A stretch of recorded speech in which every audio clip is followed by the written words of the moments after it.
Thanks, Vic. I'm glad to be here again. We're so glad to have you back.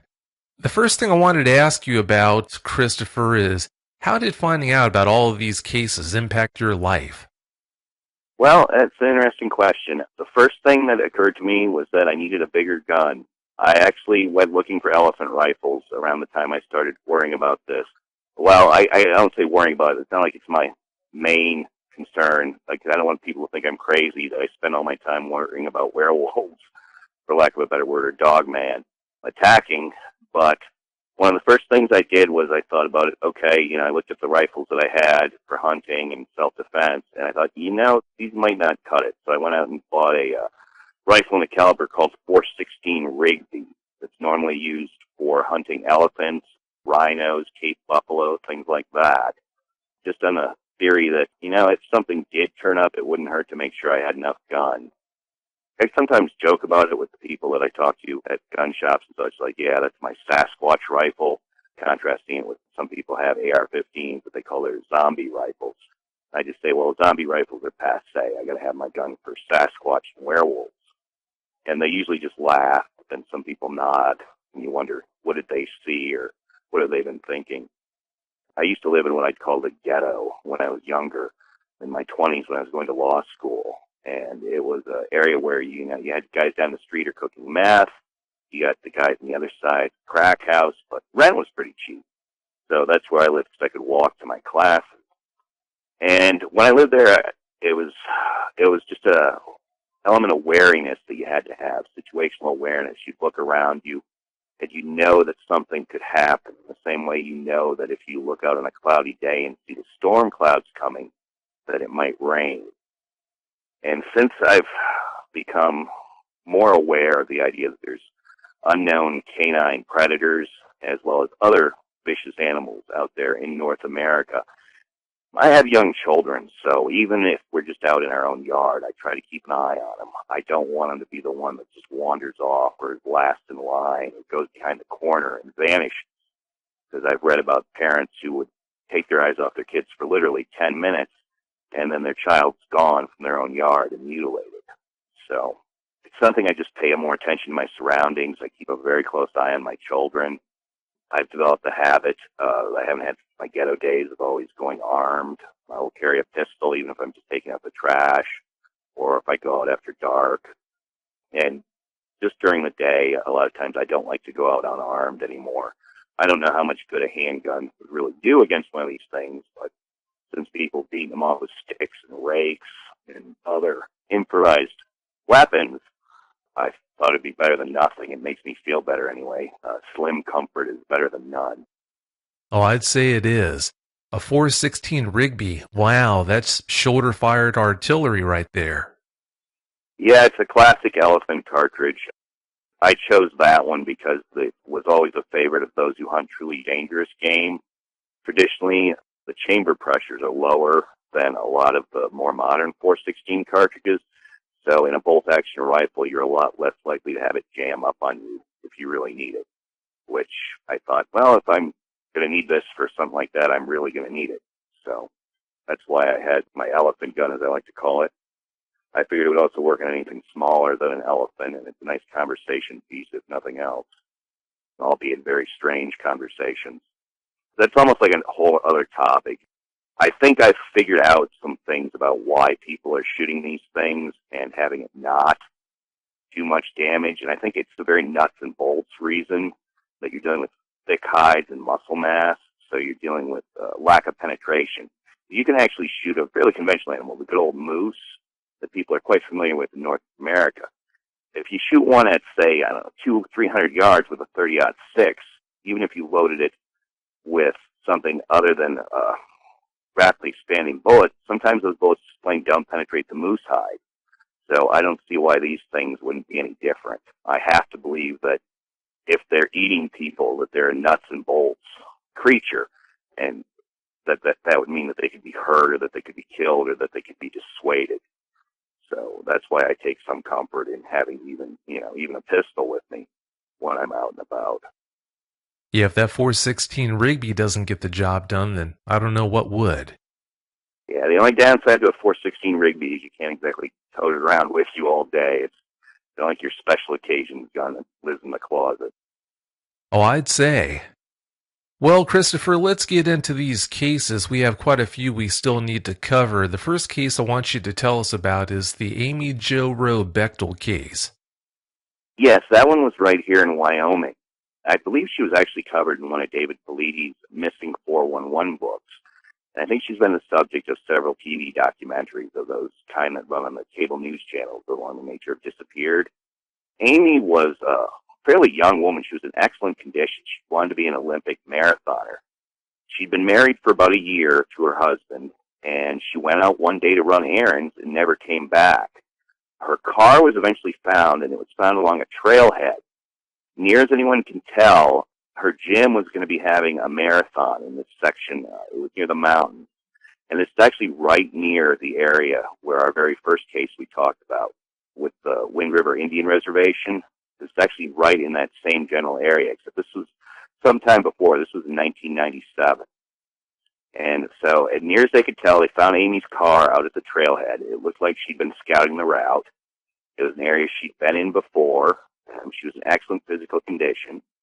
And her car's there, her purse is there, her keys are there, but she's not there. It's almost as though she got out of her car, walked a little ways up, and just vanished. And to this day, she's never been found. She's one of these people who is going through their daily life and something just snatches them up or snatches them away. Police actually looked at her husband initially because they ran out of other theories. He got a lawyer, so that delayed the process of them looking at other suspects, but he did eventually pass a lie detector test and was cleared. There's been other theories saying, a serial killer or a mountain lion, something like that. But here we have another disappearance over a period of time in the same area where we know we've had some unusual fatal animal attacks. So it just struck me as making me wonder if some of these people that we hear about that go missing and are never found, if this is what ends up happening to them. And I can't say that's specifically what happened to her, but I found it very interesting that she was in the same geographic area that we had one of our other cases. Now, I haven't had a chance to research extensively the topic of missing people in the area where some of these dog attacks came up, but I have a feeling that if this is something else that someone else wants to look into as well, that they're going to find that in some of these areas where we've had these reported dog attacks, that I would posit are not really dog attacks, but are something else, that in some of these areas you're going to find strange missing persons cases or people just going out to do their business one day and then bam, they're never seen again. Can you imagine being her husband? Someone comes and notifies you of your wife's disappearance, and then next thing you know, the police are investigating you for the murder? That's horrible. I think he was in a hard spot. Some people would blame him for getting a lawyer and only answering questions to the lawyer, but I don't know really what else he could have done, especially being innocent. The lie detector test eventually cleared him, which people say that there's problems with those, so they're not scientifically admissible. But the police obviously thought it was good enough because they stopped looking into the suspect after that. But it did take quite some time, and it illustrates the way that when things that are strange happen, police and authorities naturally try and look for a pattern that they're more familiar with. Thus, if someone's badly mauled or eaten, they'll try and think, well, that must be dogs, that must be bears, that must be something like that. Or if someone vanishes, they try and look for a conventional explanation, saying, oh, well, must have been foul play or something of that nature. Well, I'm glad the police department decided to lay off of him after that lie detector test. That had to be a really tough time for him. In your research, you found out about a myth that the Shoshone tribe had about a shape-shifting wolf creator god. Please tell us what you know about that. Yes, I'm not an expert on Native American mythology, but I found it interesting that the Shoshone tribe is one of those that's at the Wind River Indian Reservation, and they have a long and storied history of the importance of wolves in their tribal culture. One of their creator gods is actually a wolf that would take human form, and that in their stories they say created mankind and then would then come and visit the people or the tribe in the form of a man. Some of these myths seem to be that it's a shapeshifter that takes human form, whereas others would suggest that it's a wolf walking upright with a man's head, which I believe is also a motif showing up in other Indian cultures. That there's a definite history in North America of wolf wolf-like deities, wolf-headed deities, wolf creator gods, wolves that are considered to have some kind of supernatural powers or be in some way possessed of human characteristics. You know what they say, where there's smoke, there's usually fire. With all these Native American legends such as that one, it sure makes you wonder if there isn't something to them, and that's how they came to be. Please tell us about the Lothar Karl Schwager case. Lothar and his wife were actually both killed. They were somewhat older, you're talking about in your 60s or 70s, but still in very good health. Here you have a couple that was running a sanctuary for dogs. So they'd raised dogs, they were familiar with dogs, they'd had large dogs.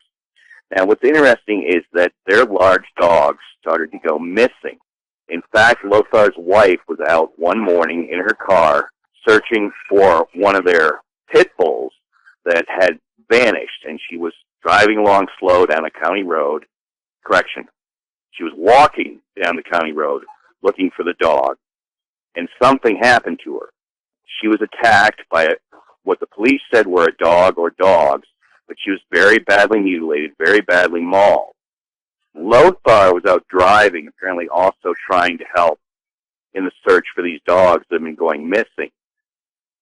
Near as they can tell, he came along the scene, he parked the car, he got out, and there was what was described as scenes of a scuffle. It looked like he had been trying to fight off whatever was attacking him. He was able to get his cell phone out, but he was not able to place a call. So whatever got to him was able to take on a man and take him down before he could even push a speed dial button to call 911. There was a great amount of bloody footprints where apparently he was trying to fight. He went down into the ditch, and that's where they found all sorts of large paw prints, which led to the theory that it was some kind of large dog or dogs that was doing this. What's interesting in this case is that even days after the attack, a reporter for the New York Daily News was out at the scene and remarked that there was a very strange and very powerful odor still lingering in the area, which of course brings to mind various reports of Dogman, Bigfoot, and other cryptid creatures where people complain of these strange and unusual overpowering odors.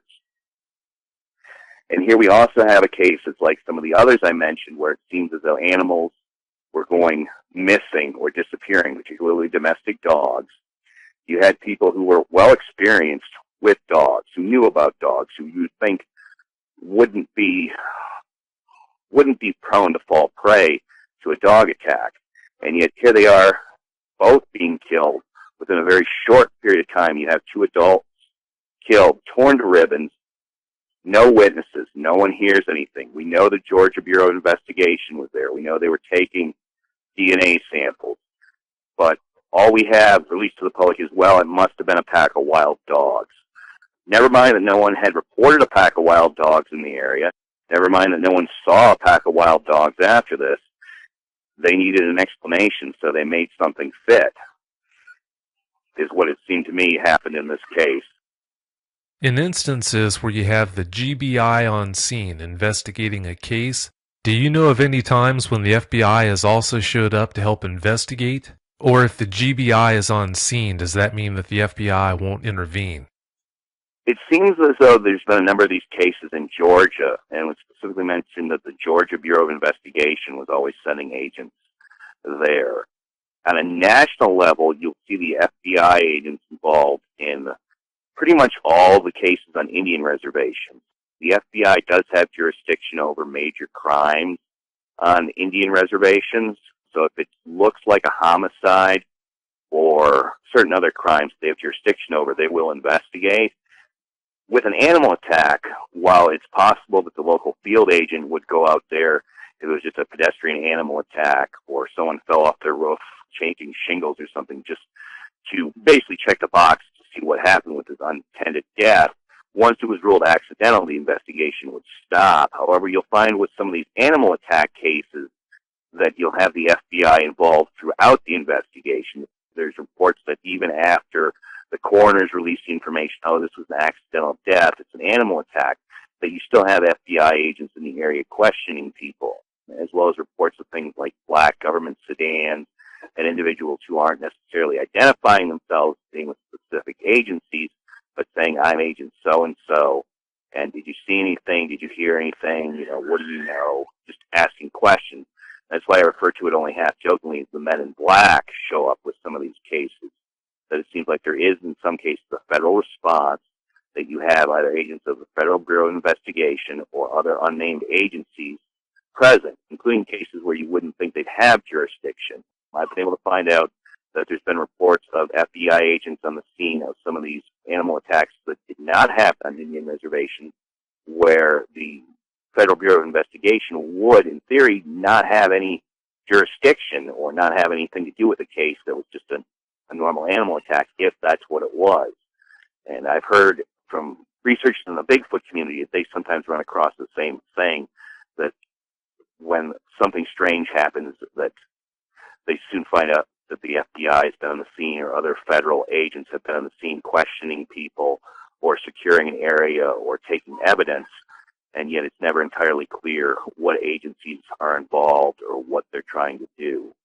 So that is certainly something that's given me pause in some of these cases. It seems like in Georgia they've had enough cases of it. It almost seems as though there's a unit with the Georgia state authorities that they've designated to respond to these things and try and take evidence and secure scenes, as opposed to the federal level.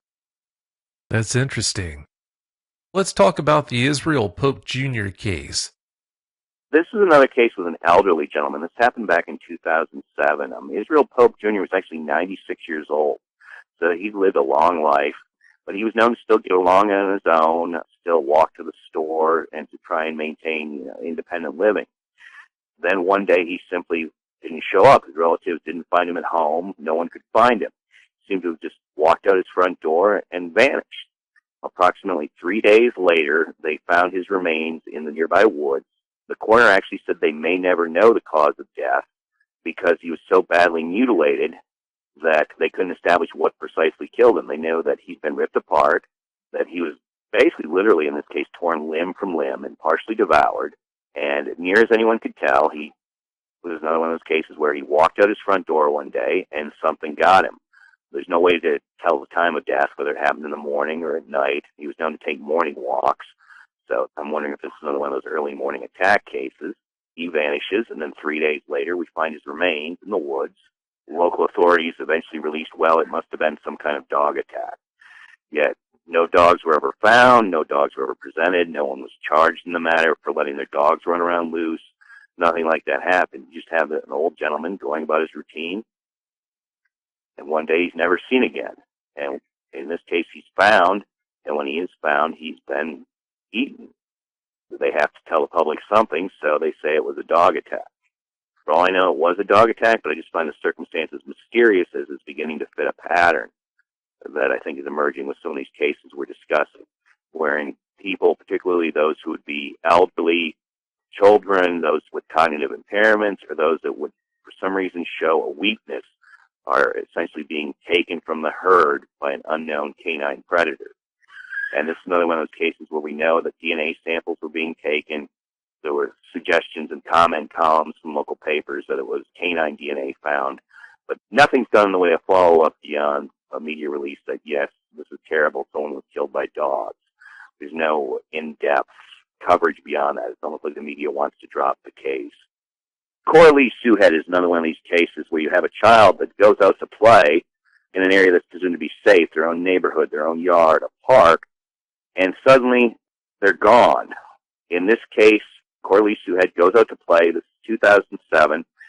She's out there for only a little while. When the adults go to check on her, she's gone. They eventually found her in tall grass about 100 yards from her home, and she's been mutilated. Again, torn to bits, shredded, partially devoured. Now, in this case, they initially thought, well, there's a neighbor that has pit bulls. It must have been his dogs. They must have got loose and got to it. So that was the story that initially ran in many media outlets. And you'll still see this today in some of these cases. If you look them up, you'll find media reports saying, oh, well, this was a pit bull fatality. But the interesting thing in this case is that the dogs that were the neighbors that they tried to blame it on, in this case, the owner stood up to him. He said, well, no, this wasn't my dogs. They didn't get loose. They didn't kill her, etc. So there was testing done on these dogs. They were examined to see if there was blood on them. Their DNA swabs were taken.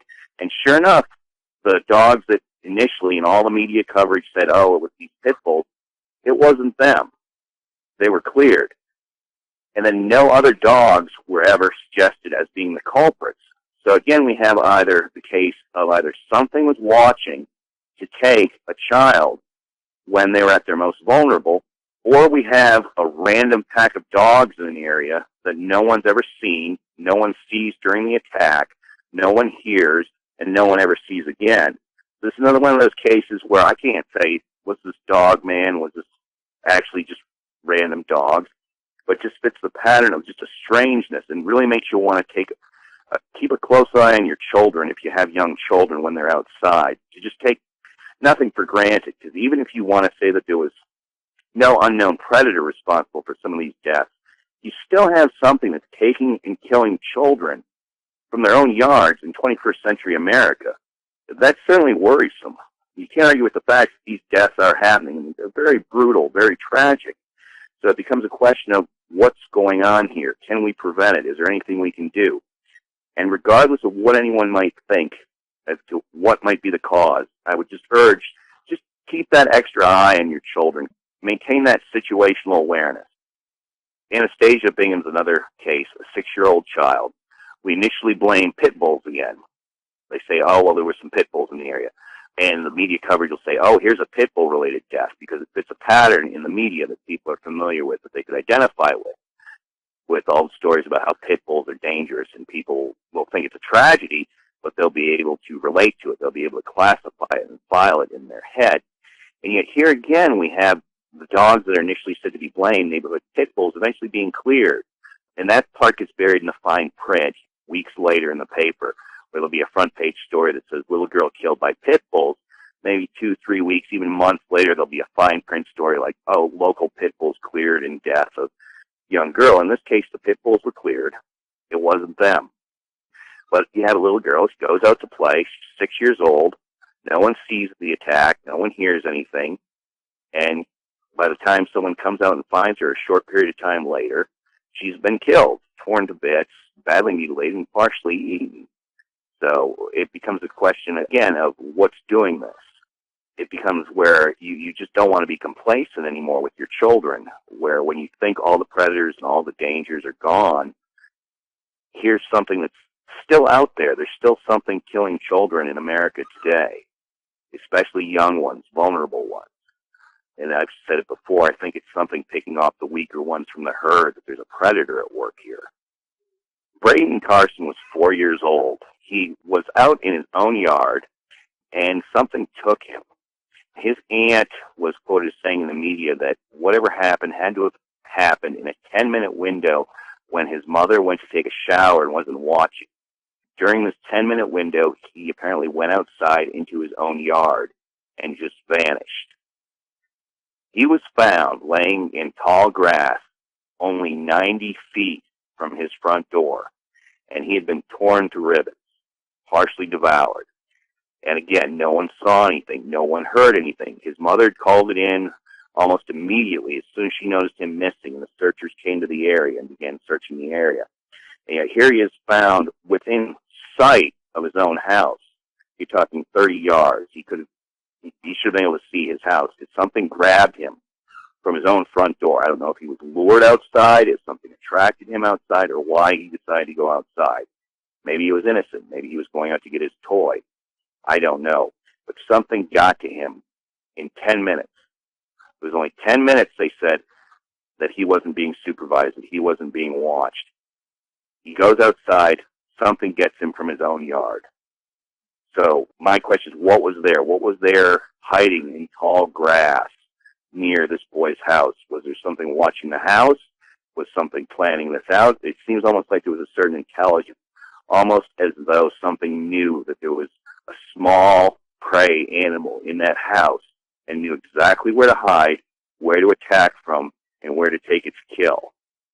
And again, we're told that this was random dogs that just happened to be in the area, that there's just random dogs wandering through suburban neighborhoods that tear apart children. And to me, that sounds almost as unbelievable when you hear how it's being said to have happened again and again and again, that it seems as though Dogman or an unknown canine predator becomes almost less unbelievable than the idea that all parts of suburban America are harboring packs of wild, carnivorous, child-stealing dogs that no one ever sees, and that are somehow able to keep their presence secret, or that are able to attack silently and in a matter of minutes, grab people. That to me is about as mind-boggling as the idea of an unknown canine predator doing this. But we're told that it was dog bites. We're told these dogs got the boy.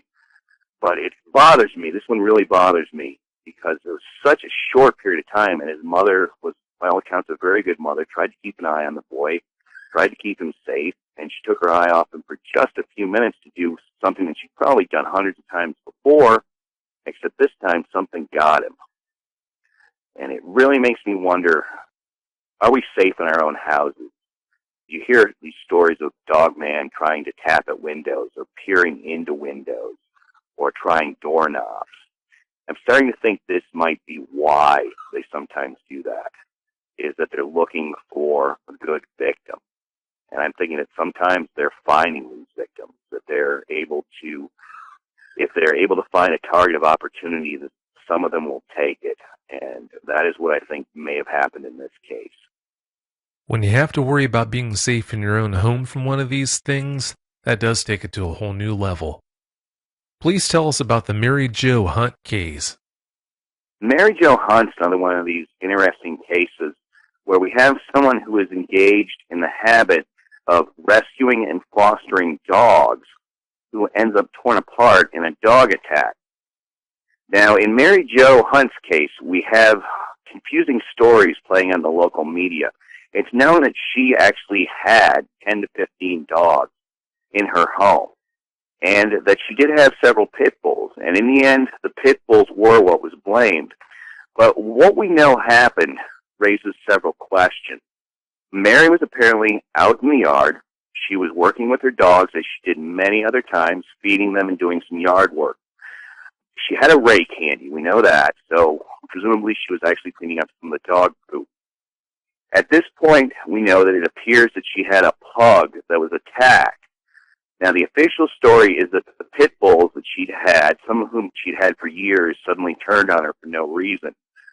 But what we know is that something attacked and chewed up her pug, that she had rake in hand, and that she tried to fight. Now, in this case, witnesses did hear a commotion. So her neighbors came over, and they saw what appeared to be large dogs. And they were very confused as to what breed they were. They thought maybe they were her pit bulls, and yet no one could really identify what the breed were, but other than it was some large-headed dogs were chewing at her. So they called the sheriffs. The sheriffs come out there, and when they open the enclosure, the dogs all go running out as though something had spooked them. So no one's even sure exactly how many dogs were back there. Some say 10, some say 15, but they know that whatever was going on, everything ran out as soon as the police got there. Mary's body was found. She'd been fighting with her rake. She'd obviously put up a fight. But what's interesting is her clothes had been stripped off. And this is another case where we have a victim who all their clothes seem to have been methodically removed, which seems a strange behavior for dogs to be capable of. And we also know that because she put up a fight, one of her arms was ripped off. And again, some of her dogs returned home after this, and among the dogs that returned home, there were some pit bulls. No one analyzed their stomachs or did anything like that. They did notice some blood on several of their coats, which could, of course, have happened if there was a struggle in their pen. And so the official story was, well, her pit bulls must have turned on her, and so they put her pit bulls down when they returned home. And I'm not saying that isn't what happened. It's possible. But we have several things that are unusual. We have another one of those cases with someone who rescues dogs, breeds dogs, is familiar with dogs, has been around dogs for years. And we have their dogs get attacked by something or go missing. And then this person apparently gets in the way or tries to fight or tries to stop whatever's taking the dogs, and then is killed. And this is yet another case where the clothes are missing. Those who are fans of the Missing 411 books will recall a number of cases with strange disappearances where people turn up and they've either undressed themselves or their clothing's out of order or it's been completely removed or is nowhere to be found. So it just struck me as a couple red flags in this case, where was it really the pit bulls, or was that just the easy way out to try and explain something that was very out of the ordinary? Is that just the box that we had to put it in order for people to feel safe at night? The fact that you said she was dismembered makes me think it wasn't a dog that had killed her. I don't know how much damage a dog can do when it gets its mind set to it, but it seems unusual that we keep hearing these cases where not only are the clothes removed, but with arms and legs being just torn away. That seems like a lot of strength for a domestic dog. Thomas Henning is another one of these cases that we find happens around Christmas time, and I still don't know if there's any significance to that. It's just it stuck in my head, as I mentioned in the last show, that when I was a kid, I read a book about werewolves. The werewolves were active around Christmas. And Thomas Henning went missing and was found dead on December 26, 2012, the day after Christmas. And this is on the Navajo Reservation. So again, we have the Native American time. This is the second of two cases where it was said that he was out sledding. Apparently he was out, it's winter, there's snow, he's out playing in the snow, he gets separated from his friends, he's out with his sled. The friends come home, he doesn't. A search result. They go out there, they find what's left of him. And unfortunately, it's another case of what's left of him. Torn apart, badly mutilated. I believe he was 8 years old, and he was the one who goes missing from a group, almost as though something was watching, waiting for him to be separated, waiting for him to be out of earshot, out of sight. No one hears anything, no one sees anything. We have a bloody mess, we have paw prints. We know the FBI was there. We know the Bureau of Indian Affairs was there. We know Fish and Wildlife was there. But all that's ever released was that this was an accidental death, and he just happened to have been torn apart by dogs. Again, one of these random packs of wild dogs that apparently range all over the countryside. In this case, I thought it was interesting that the other children that were with him, they all came back, but when he got separated, that's when something got him. And that it had to have happened, again, in a short period of time. It had to have been a relatively noiseless and sudden attack. Because no one heard anything, no one saw anything. They just figured he was coming along later with the sled. He'll be along shortly. Almost as though whoever's last in line, the slowest of the pack, gets kicked off. Betty Clark is another case where we have an elderly person who's out walking in their own neighborhood. And again, we have another case that's near Christmas. This one happened on December 21st of 2013. Betty was in her mid-70s. She was walking alone in her neighborhood. And again, we have it blamed on pit bulls. We have no witnesses. No one sees anything. And yet we have someone turns up relatively close to their own home, ripped to shreds. The neighbor's pit bulls were initially blamed, and that was what the media coverage was. And big headlines when the story broke was elderly woman killed by neighborhood pit bulls. And yet again, the pit bulls that were initially blamed, they're cleared in the case. And then no other dogs are put forward as a suspect, and the story becomes a fine print headline days later in the back of the paper. Dogs suspected in mutilation case cleared, and the media and law enforcement just seems to dismiss it, but almost as though there's no publicized follow-up investigation. Nothing happens other than we have someone torn apart on their daily routine, someone who's older, so would presumably represent less of a threat. No one sees it, no one hears it. And then we have law enforcement simply says, well, it was pit bulls or it's neighborhood dogs. We see this again and again in these cases where when people are picked off, they rely on sloppy media reporting to just generate a headline and then not follow it up, because the corrections follow days, weeks, even months later saying, no, these animals that we thought did it, they didn't do it. That gets relatively little publicity. What sticks in everyone's mind will be that, well, this was just a pit bull-related death, or this is a tragedy, but it's something we can understand. And yet, what we really need to take from these cases is that the deaths themselves are happening. We know these deaths are happening. We know people are being torn apart, and we know it's happening so suddenly and so near their houses that it would suggest that something, whatever does this, isn't afraid of humans precisely, and is willing to come in areas where there are humans, and will actually wait in neighborhoods or areas of human habitation until a good target of opportunity comes out that it will then strike suddenly, kill, mutilate, partially devour, and then vanish. Jessica Norman is one of these interesting cases in that she was an adult woman in the prime of her life, really. She was in her 30s. she was found torn apart and killed in a pasture very near her home. It was basically what amounted to a vacant lot nearby. We know that she used drugs, and she was found with methamphetamine in her system.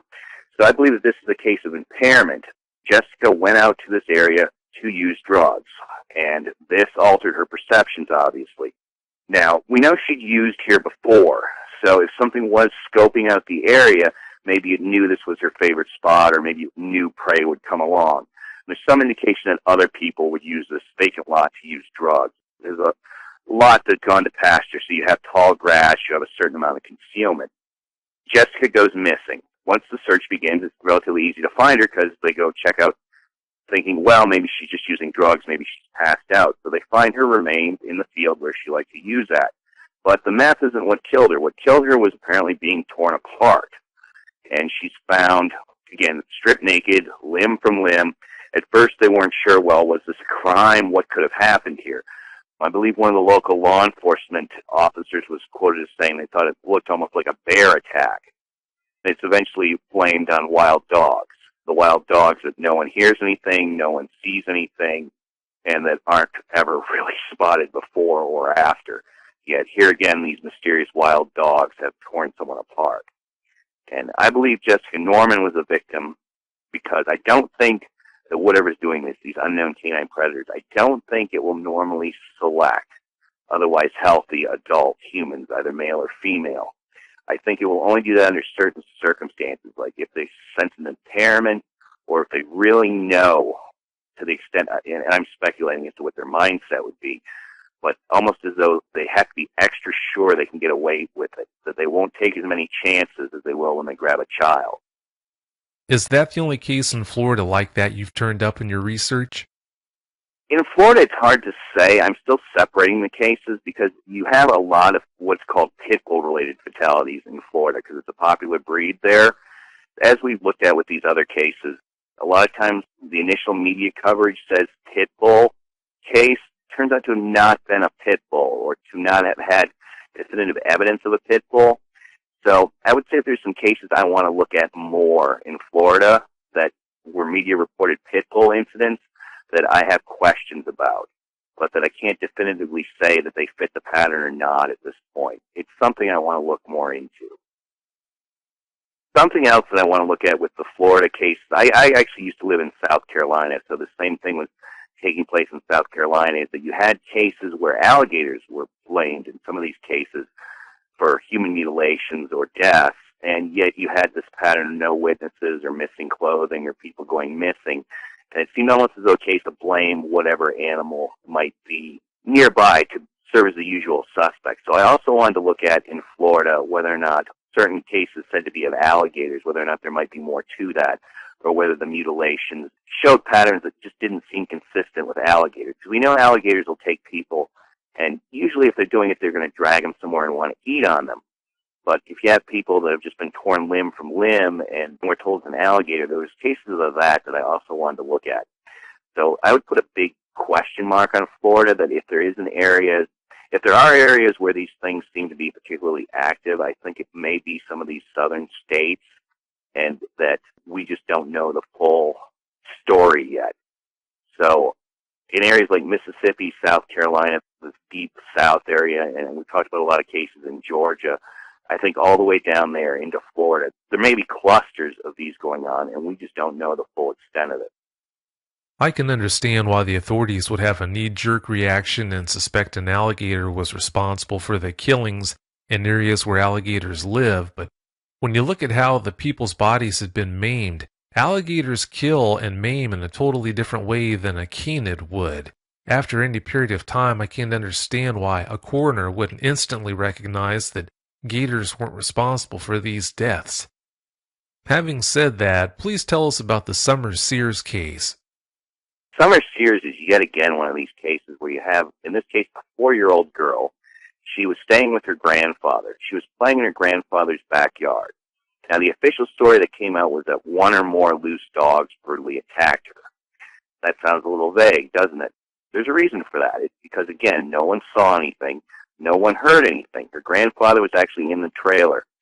He thought she was 4 years old. He wasn't too concerned about it. He was letting her play out in the yard. This is actually another case where we have the victim so horrifically mutilated that the police chief was quoted as saying that he had first thought it was a bear attack. DNA swabs were taken, the wounds were analyzed, and the closest anyone could say was that they believed it was a canine that attacked her. Now, there had been some people who had seen loose dogs in the neighborhood, but it was never confirmed that any of these dogs had done it. No one was ever charged. Some dogs were seized, but they were cleared. No one said, oh, this dog did it, or this dog did it, or the neighbor's dog did it. It simply became, well, something grabbed this girl from her yard, something tore her apart, something killed her, something so horrifically that we at first think it's a bear that did it, some large mammal has done it. So what are we going to chalk this up as? How can we explain this? What can we call this so we can sleep at night? So it becomes a matter of saying, well, we know we saw dogs. We know dogs are a real thing. We know dogs exist. We know these wounds look kind of like that. So it must have been dogs that done it. And yet again, it's a case or play in your own yard. The adult's not there, almost as though something waits for its chance. You have an area that's only semi-rural. You have some tall grass, some trees, but you're not talking about deep woods. You're talking about suburban America. And we have a young child, what apparently makes for an easy target of opportunity, who just in the relatively small period of time when they are unsupervised is just taken and horrifically mutilated and killed, either for sport or for food. And it's one of those things that really makes you want to keep an eye on your children whenever they go play outside. It makes you want to look out the window. It makes you literally want to stand out there while your children are outside. Oh, I'd say so. As far as the possibility of it being a bear that had killed these people, when you look at all the evidence that a bear's going to leave at a crime scene like that, I don't see how you could come to that conclusion. They're going to leave so much evidence behind that you couldn't mistake it. Please tell us about the Christopher Malone case. Christopher Malone was 3 years old, and this happened relatively recently. This was a 2014 case. And this is yet again where we have a young child playing out in the yard. The parents' pit bulls were to blame. And this happened in Mississippi, so it's the Deep South, which is my theory that in some of these areas of the Deep South may be almost a cluster area where these things take place. And it seems as though the stories reported in the media varied. Was it really these pit bulls or not? What we know happened is that we have a young boy. His parents did own pit bulls, but he's out playing. Something grabs him. Something tears him apart. He's essentially horribly mutilated, just torn to ribbons within a matter of a short period of time, and no one hears or sees anything. The reason they blame the parents' pit bulls is because they found blood on them. I think in some of these cases, what happens either when the animal's nearby or that a sympathetic animal will simply approach and sniff or investigate. Oh, hey, here's my owner, or here's this child that pets me every day. It's laying here dead. That they'll go in and sniff or lick or otherwise have some contact with the body once it's mutilated, causing the blood transfer to the animal, that then that animal will then get the blame, even though it wasn't necessarily responsible, even if the animal had no history of attacks, and that it will lead to people skipping the step of actually autopsying the animal after they put it down to see if there's human remains actually in its stomach, that they rely on very superficial clues such as blood, that they're finding canine wounds, canine DNA, paw prints, and that if there's any nearby dog, that they can say, this is what we think did it. The dog ends up being the patsy for the case. Yeah, when you were telling me last week about all the instances where dogs had been killed when it was clear they weren't responsible for the deaths of those people, that really didn't sit well with me. I hate the idea that that happened, but I'm not surprised. I mean, the authorities have to have some kind of a scapegoat and something or someone to blame the murders on, so I guess I shouldn't be all that surprised. I think some of the investigators in their own mind have a way to close these cases, that they need a rational explanation. We talked about how there may be something going on at the federal level where there may be people who know that there's something not quite right going on in these cases. There may be something strange.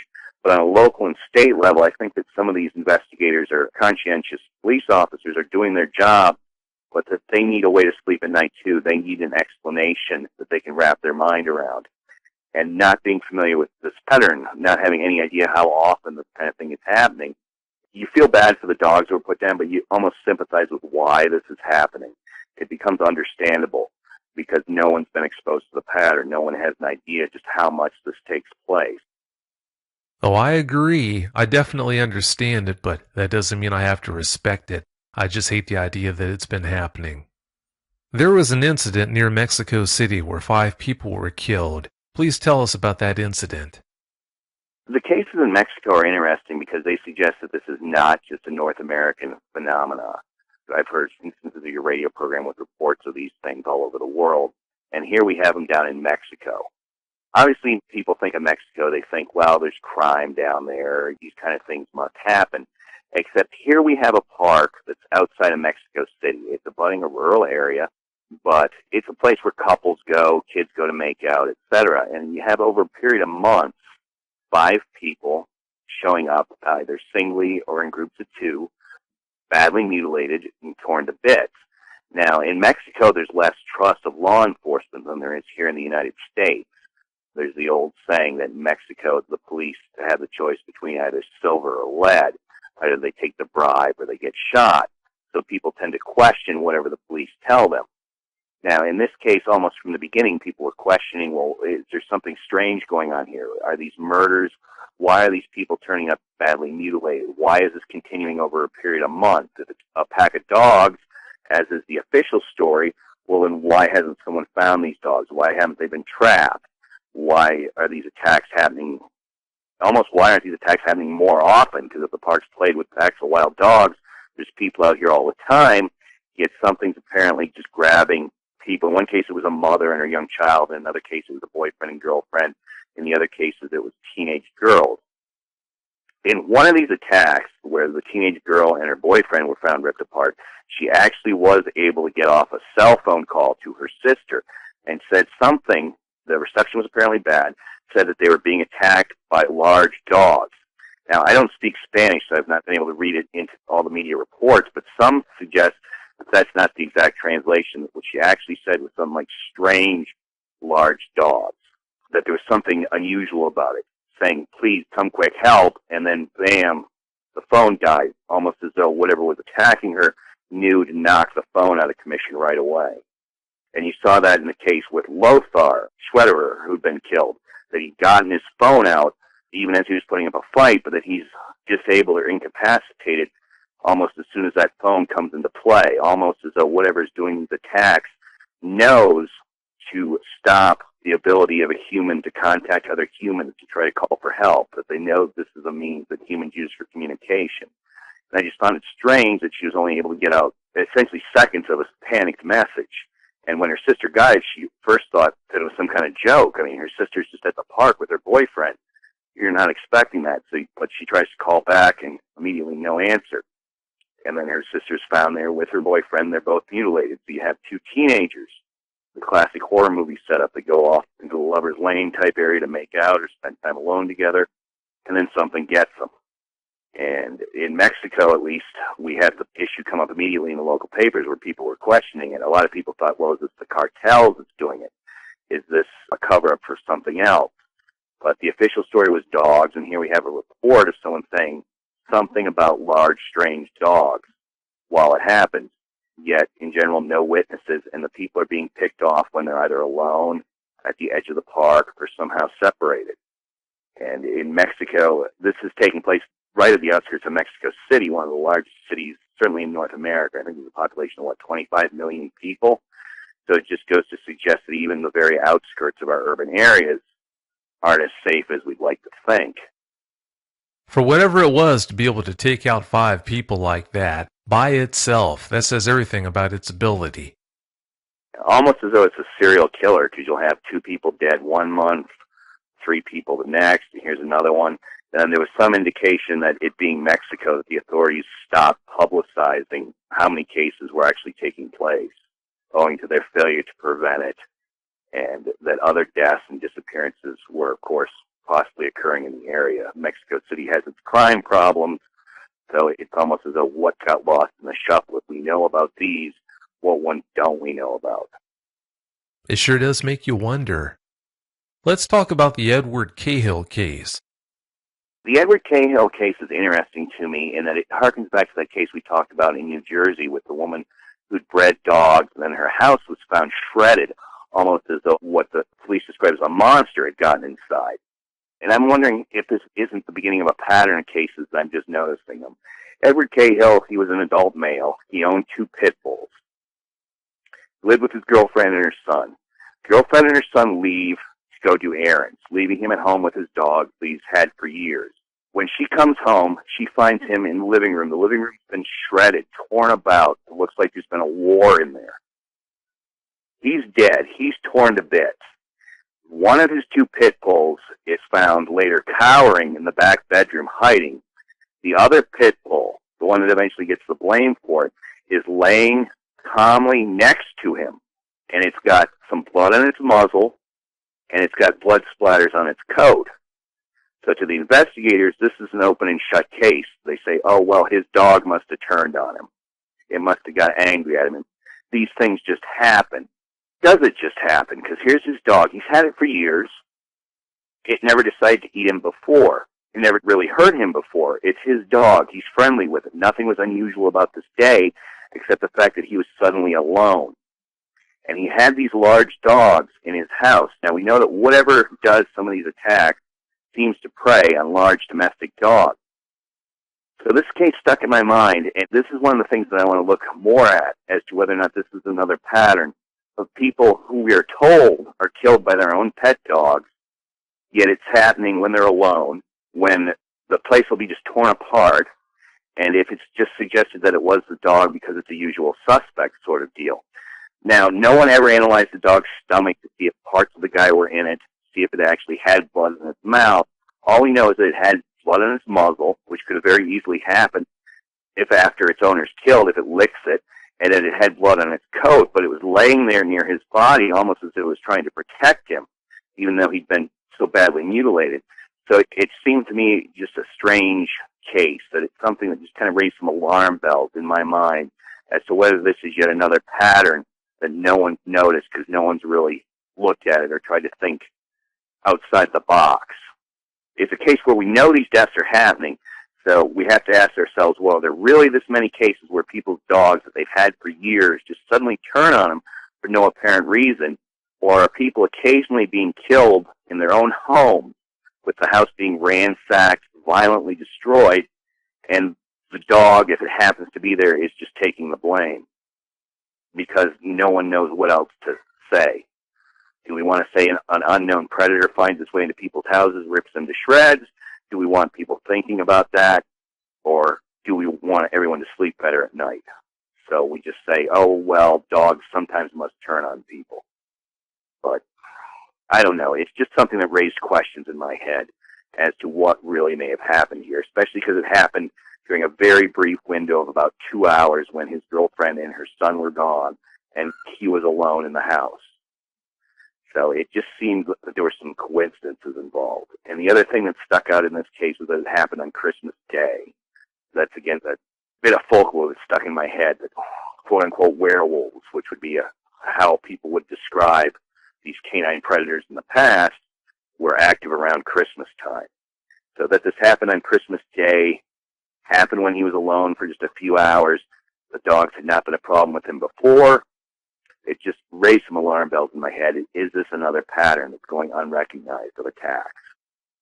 When you're researching this case, did you turn up any info on whether or not his house was ransacked and looked like a monster had been set loose in the house, the way you mentioned with that other case last week? Well, one of his 2 dogs was in the bedroom. That door was closed. And then he and the other dog were found in the living room, which did look as though there'd been some sort of struggle taking place. You had furniture knocked over. You had broken items. It basically looked like he'd fought. That's interesting, too, because there's the mention of the blood on the dog, but the dog itself that takes the blame didn't seem to be wounded. And here you had a muscular, strong young man. You would think that if his living room's torn to shreds from fighting whatever got to him, that if it was his dog that got to him, why isn't the dog bruised? Why isn't the dog injured? He obviously went down swinging, so why isn't the dog hurt? Why is it just laying there quietly, almost protective of its dead master? And that was another thing that bothered me about this case. Almost suggesting that something gets in, perhaps going after the human, perhaps going after these dogs as prey, that the homeowner will resist, put up a heck of a good fight, but still fail. makes you wonder just how safe you are, even in your own house. We know these deaths occurred. Someone can say, well, maybe it wasn't that mysterious after all, or they could question my line of reasoning, but they can't say these deaths didn't occur. They can't say that the place wasn't ransacked. They can't say that it didn't happen on Christmas Day. There's just these odd things that stick in your mind. Yeah, they're definitely pretty odd.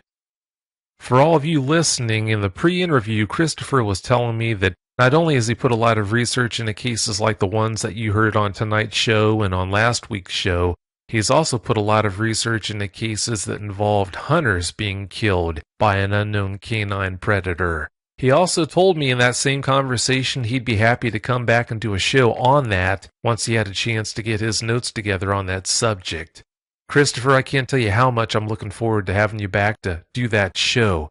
Could you give us a preface on it?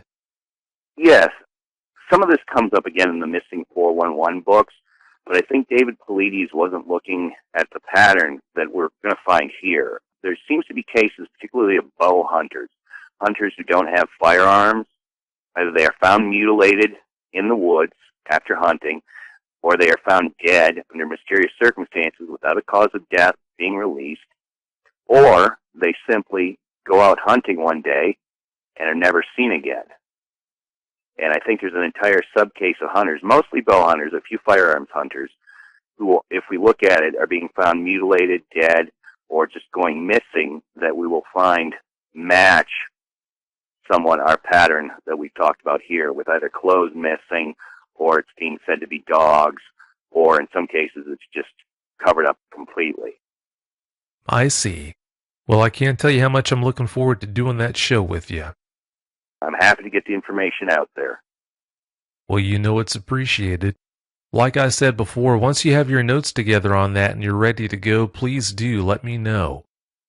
Well, it's about time to wrap this show up. Do you have any closing comments you'd like to make? I think that if there's something I'd like people to come away from this with, it's the idea that these things aren't killing people isn't true, that they are dangerous, that at least some of these deaths are probably caused by what people are referring to dogman or werewolves, or I like to think of it as an unknown canine predator. And then I think a certain amount of wariness might be in order. It's happening more than we've realized. It's certainly happening, and it's getting labeled as other things. The victims are often the most vulnerable members of society, especially our children. I think I would just encourage a certain amount of wariness. If nothing else, since we know that there are children being taken from their own yards and killed by something, I would just stress, keep an eye out on your kids. Just don't take for granted that you're safe, as you might have thought. There are predators out there, that there are monsters that are real, and to just try and be prepared. And I would also suggest that if, God forbid, you are attacked, that maybe the best thing to do is put up a fight. We know several cases where apparently the attackers were driven off by men with clubs. We know cases where people fought and were killed, but some cases where it almost seems like juveniles of the predators were responsible for the attacks where they could be driven off. So I would simply suggest that if someone is set upon, that maybe putting up a fight is the best way to deal with it. At least make them work for it if they're going to take you. And that may seem morbid, but that's about the only solace I can take from reading about again and again where these people are being taken. I do have an email address I set up, so this is ongoing research for me, which I simply set up as dogmanevents@gmail.com. And if anyone wants to write me with any comments or to tell me of other cases that I missed or how they followed up on these patterns or just their opinion, I'm happy to hear from them. I don't do this full time. I don't take any money from it. I don't make any money off this at all. So if anyone out there has anything they want to contact me or ask any questions, I just say feel free to drop me an email, and I'll just respond as best I can as time allows. Well, thanks so much for spending time with us, Christopher, and sharing those stories. I really do appreciate it. And like I said earlier, once you have those notes ready, please do let me know so we can do that follow-up show. As soon as I get the presentation together, and I've got quite a number of cases that we can go through in a manner similar to how we've discussed these other attacks, I think that listeners may find it interesting information. certainly something to keep in mind next time they go in the woods. Oh, I'm sure they will find it interesting. That sounds really good to me. Well, have yourself a great night. Thanks, Vic. I hope everyone out there can stay safe. Oh, I hope so too. We'll see ya. Bye. Bye.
Hi everyone, thanks for listening to another episode of Dogman Encounters Radio.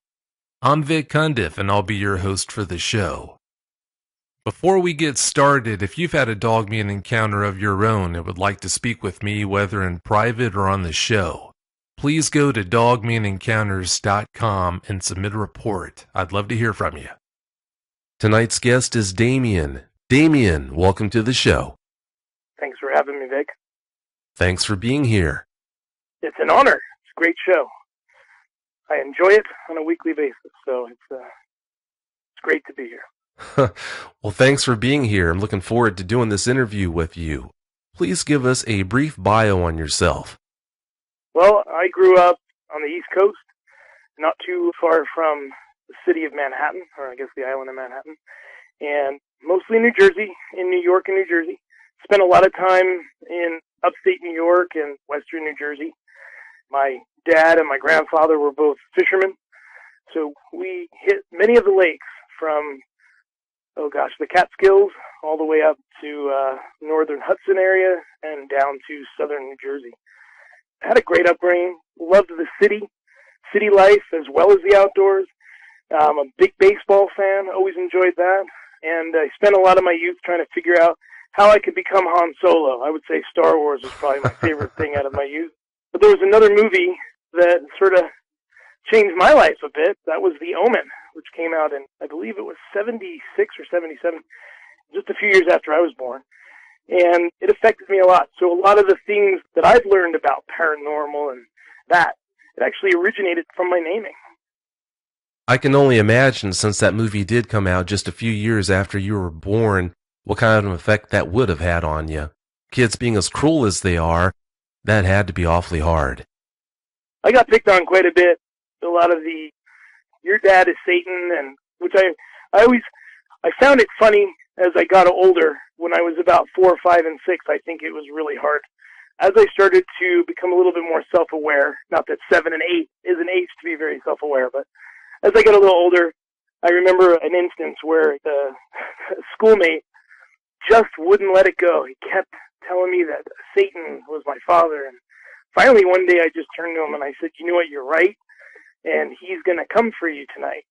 And he just looked at me, sort of like odd and shocked that I would say something like that. And the next day at school, I got called into the office because the boy stayed up all night. I think I mentioned something about when you fall asleep, my father's going to steal your soul. And so he finally went into his mom and dad's room early in the morning and I guess was crying to them, and they came in. And so I got in trouble for him teasing me because I finally stood up to him. But I always thought it was funny that I got the bully back by telling him that, yes, my father was Satan and he's going to steal your soul tonight. And the kid couldn't go to sleep, and he cried himself into his parents' room. So. Well, at least he left you alone after that, huh? He did, for about a year. But then he forgot about my father and decided to come back after me. But it's all right. We live and we learn. I'd say so. Because of the experiences you had, because of your name like you just mentioned, as a kid, were you fascinated by monsters and things like that went bump in the night, or did that kind of put you off because of that experience you had due to your name? I think it made me very curious. I grew up, I think a lot of us who grew up in the 70s, we grew up with The Omen. We grew up with, what was Linda Blair's movie? The Exorcist. Yeah, The Exorcist. We grew up with Cujo, and, you know, it was at a time when horror movies were, I think it was one of those times when horror movies were really big, and Jaws was a big film. I remember seeing Jaws and not wanting to go swimming for about a year. And yeah, I think it made me curious. I think a lot of my friends were curious at that time because, you know, a lot of these movies, these books, the things we'd read would start with, this is based on a true story. And part of you wanted to know, is it really based on a true story? Is that really true? Can it happen? Is it real? When your name is Damien, like I was saying, I got teased quite a bit.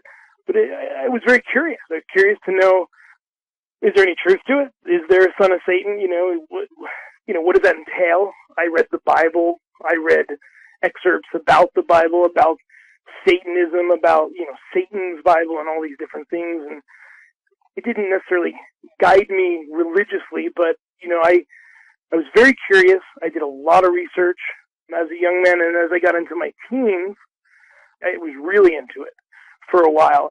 I don't know if you'll remember this. There was a writer, her name was Anne Rice. She did a novel series on vampires. I got big into that as a teenager. And so, yeah, I think it really did influence me towards wanting to understand, and when I was younger, wanting to experience something supernatural. Today, I wouldn't want that at all. But back then, I was very curious. I wanted to not just know, to not just have knowledge, but I wanted to have experiences. I wanted to actually have something happen. Speaking of all the research you did, how much research did you do on dogmen after you had that experience? I didn't do anything at first. I didn't really know how to deal with it. I think I just shut it out. I just pushed it away. I went home and hugged my kid. I was really freaked out. I mean, even now, and I've heard other people who tell their stories, it's amazing when you recap it, you talk about it, it comes back. And there's something about that fear that's different. I was in a really bad car accident as a teenager, and I was afraid for my life. I had a bad injury, and the doctors didn't know how to fix me. And I remember what it was like to be afraid that this could be it for me at the age of 18. I compare that fear to what I felt that day in the woods, and they're just totally different. It's just a very different experience. One was very primal. It was in the gut. It's like when you go up to a girl and you're nervous and you get the butterflies and your stomach sort of swirls around and you can't control it. There's no reasoning with that feeling. You know, when you're afraid, this was like a million times worse than that. There was no talking it down. You know, when I was in the hospital and I was, you know, after the car accident, I could reason with what was happening and sort of talk my way through it and reason that there's a good chance I'll be okay. This other thing, I haven't been to the woods since, so that should tell you right there the impact it had. It's easy to listen to these encounters on the show and think that you'd handle the encounter one way, but until you go through it, you never will really know how you would respond. You don't know what you're dealing with. I think we all have had situations in our lives where circumstances were such that we couldn't necessarily control them. But this is different. It's a scary thing. It's a real-life horror movie. Come to the woods near you. I mean, it's not a fun experience. And I kid. That's how I deal with stuff. I try to joke. But I used to go fishing every week. And I haven't been since. I used to go hiking all the time. And I haven't been since. And yet, at the same time, I have not told many people. I have not shared this story. I have not really wanted to talk about it until recently. I pushed it away. I didn't know how to deal with it. I didn't even know where to put it, how to register it. What was it? Was it just me? Except there was nothing in my life that could have, I don't know, usually you'd have something maybe something had happened to you, and then you have another experience, and then you're in a state of fear, and so then maybe you could reason that, okay, there was nothing. I've just been really stressed, but I was at a really good point in my life. I was actually in a very good place. So to have something very negative come into my life at a time when everything was very positive, yeah, it was not a good thing, not a good time. Well, I'm convinced there is no such thing as a good time in your life to have a dogman encounter. There really is no good time, in my opinion. Well, I used to feel really good about the fact that I live in the city until I started listening to your show, Vic. So thank you for taking away the last morsel of safety that I found, because some of the people and some of the research I've done recently that says that people are citing these creatures inside city limits. That's mind-boggling. That's scary. As if this whole topic isn't unnerving enough, yeah, the idea that you can be in the city and still have an encounter, that's just too much right there. People do see them going into abandoned buildings in the night, crawling through open windows or whatnot. I can't even imagine what that would be like.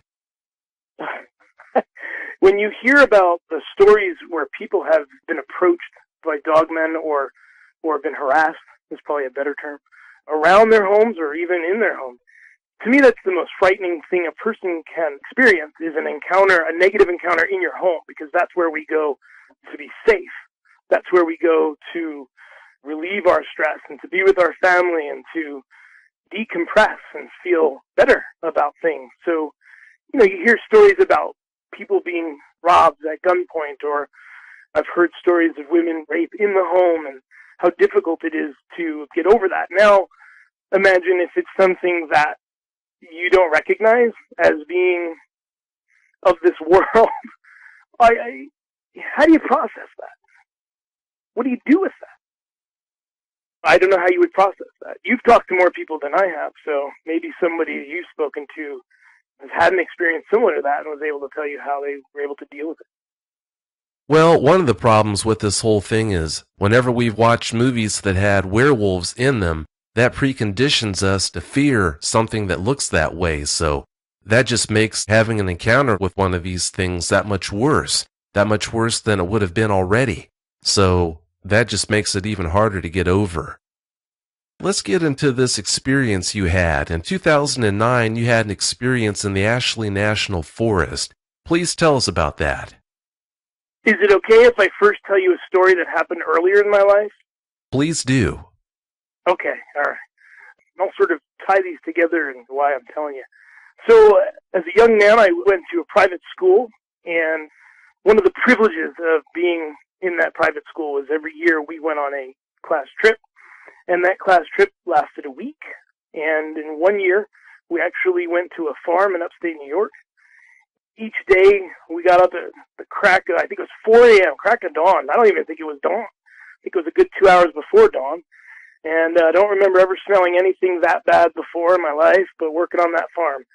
And we would get up real early, and each day we would go downstairs, we'd eat breakfast, the whole group of us, and then we'd go, and they had a chalkboard where they'd put your name, and then you'd find out, what your chores were for that day, and you would go with your group and head over to whatever part of the farm. And it was really fun. We had a great week. other than the smell, which I don't think I'll ever forget. It was fun. For leisure time, we would get a few hours in the afternoon, and we would go out and play tag or manhunt or freeze tag. And one day, we were out, and part of goofing off and having fun would be scaring each other and chasing each other. And one of the boys, I'm not going to use his name, I'll just call him Joey, because he didn't want me to use his name in telling his story.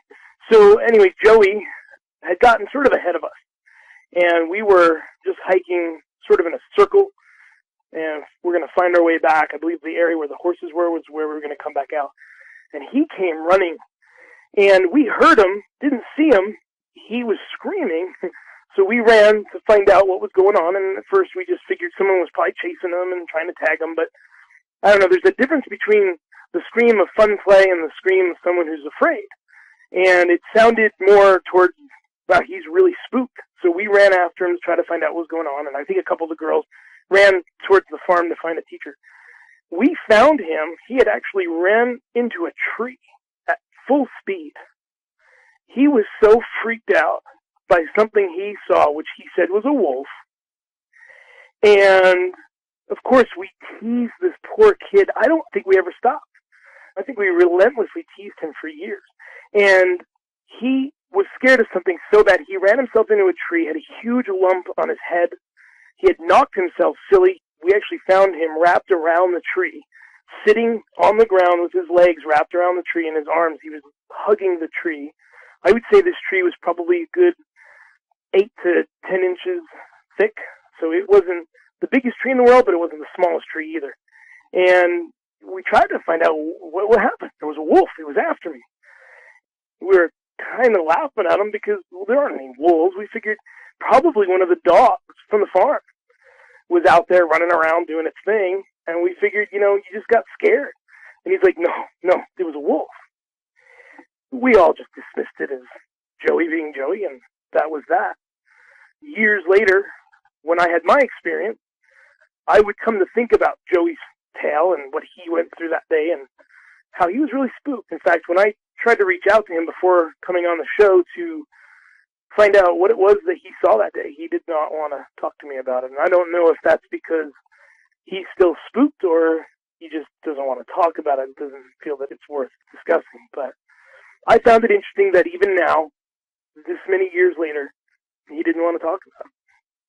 A simple running in the woods, hey, remember that time you ran into the tree? And he just shut it down. He just said, no, we're not going to go there. So I can understand that. So if he saw something similar to what I saw, then I can understand why he shut it down. Maybe he doesn't want to talk about it.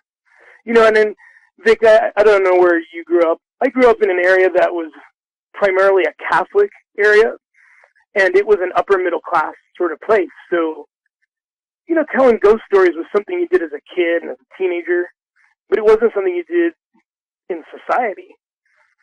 People would look at you funny, and people have had their reputations hurt for a lot less. And I think a lot more people have experiences like this than ever talk about it. I think when you hear hundreds or maybe even thousands of people a year coming forward and saying, hey, I saw something, whether it's a Bigfoot or a Dogman, I think there's probably 3, 4, 5 times that amount of people who are not coming forward, who refuse to. Whether it's because they don't want to be hassled, whether it's because they don't want their reputation tarnished, or whatever their reasons might be. I think there's a lot of people out there who've probably seen things who just aren't going to come forward and say anything. They're just not going to give us the opportunity to hear their stories. I guess the closest that I've come to going in the woods, my daughter and my son wanted to do a camp out. It's not really the woods. It's in Park City, Utah. I don't know if you're familiar with Park City, but it's sort of a resort town that's situated just above, about 35 minutes outside of Salt Lake. And it's a ski resort area. And not too far from there, they have like the YMCA camp. I guess technically it would be the woods, but it's really close to town. Everything sort of, the trees are bulldozed down. It's a wide open space. You drive in, you drive right up to your lodge, so you don't have to go to 10th. You back up, you open your trunk, you're about 15 feet away, you walk your stuff into the cabin, and then you go park your car about 50 feet away. I was nervous doing that. That's the only thing I think I've done near the woods since 2009. Well, see, that's the thing. When someone has an encounter like you did, it's pretty common for them to second guess if they're responding to it in the right way. Well, there is no right or wrong way to respond and react to an encounter. You just respond in the best way you know how, and that's always going to be the right way. Having said that, let's get into that encounter that you had now. Please give us every last detail that comes to mind. Just before I get into the story, I thought I'd throw this out because I find it just hilarious. Following up on your statement, the Bigfoot guys making fun of guys who reported dogmen was probably one of the funniest things that I've come across in the last year. As I've been researching more and more about this, that some of the Bigfoot guys think it's ridiculous that there could be a dogman out there, which I found to be probably the most ridiculous thing that I've encountered thus far. And the reason why I say that is, one of the reasons why I haven't shared my story is because I'm really afraid of what people think. And I'm okay with that. I'm not a person who generally cares what people think. I'm pretty self-confident. But this is something that it changed me. It was 2009. I had just gotten a position at a new company, and my family and I were prepping to move out of state, and we were staying with family for a month as we got ready, and they lived up in the Park City area. And one of the things that I was so happy about was being up there.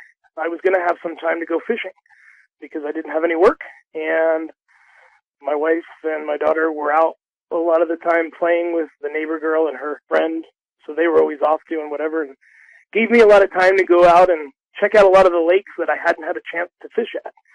I had purchased one of the passes. You can get I don't know if they're regional or national, but you can get those national park passes that allow you to go to all the forests and all the national parks. And I went and bought one of those so I could just basically drive into any national park with my rod and reel and go enjoy myself. I was buying tackle one day, and a local gentleman, I asked him, I said, well, I've hit this area and this area, I've hit this river. I had a lot of fun on the Provo River in Utah. It was a blast. I actually caught my largest trout ever. I think it was 22.5-inch rainbow trout. I was proud of that one. So I was looking for somewhere new, and he suggested that I there's a highway, I think it's 150, that leads out of Camas, Utah, and it leads back into the Ashley Forest there. He gave me directions, and I went ahead, and the next day I got up, and I went down, and I went to check it out. And the first time that I found the lake, it was a small man-made lake. I'd say you could probably walk around this lake in about 20 minutes, maybe 30 minutes, as you traveled on a pretty rough dirt road that took you from one camping site area to another. In between was this lake, and it was on the east side of the road. As you pulled up to the lake, which was actually on the north end of the lake, you could pull in, and I guess they had a sort of a natural boat ramp there. You could back your boat down in if you wanted to, or park your car in that area. There was room for probably about, I'd say, 6 to 8 cars. Or you could just park right on the side of the road. There wasn't obviously much traffic or anything, and the road was wide enough that trucks were coming by once in a while, pulling those four-wheeler carts. So it was a good space. That day I went ahead and parked in a little parking area. I noticed the gentleman was already out there. He had, I think, 2 little ones with him, and I made my way around the west side.